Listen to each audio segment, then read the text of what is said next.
जनसुरक्षा कायद्याविरोधात विरोधी पक्ष आक्रमक कायदा रद्द करण्याच्या मागणीसाठी महाविकास आघाडीचं आज राज्यभर आंदोलन। मुंबईतील आंदोलनाला पोलिसांनी परवानगी नाकारली।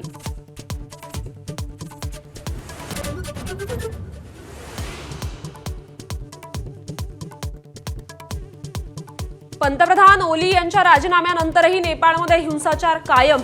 संसद भवन आणि पंतप्रधान कार्यालयासह अनेक इमारतींची जाळपोळ। लष्कराकडून सुरक्षेची जबाबदारी।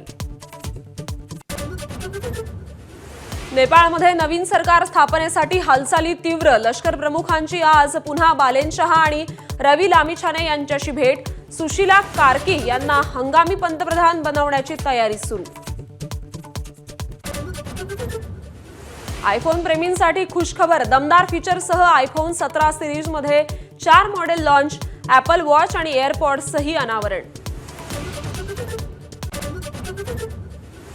करिश्मा कपूरच्या मुलांची दिल्ली हायकोर्टात धाव। संजय कपूर यांच्या 30,000 कोटींच्या मालमत्तेत वाटा मिळावा या मागणीसाठी याचिका। तर सावत राईवर बनावट कागदपत्रांद्वारे मालमत्ता हडपल्याचा आरोप। टीम इंडियाच्या आशिया चषक मोहिमेला आजपासून सुरुवात। पहिला सामना आज UAE सोबत। सूर्यकुमार यादवच्या नेतृत्वात भारतीय संघ मैदानात उतरणार।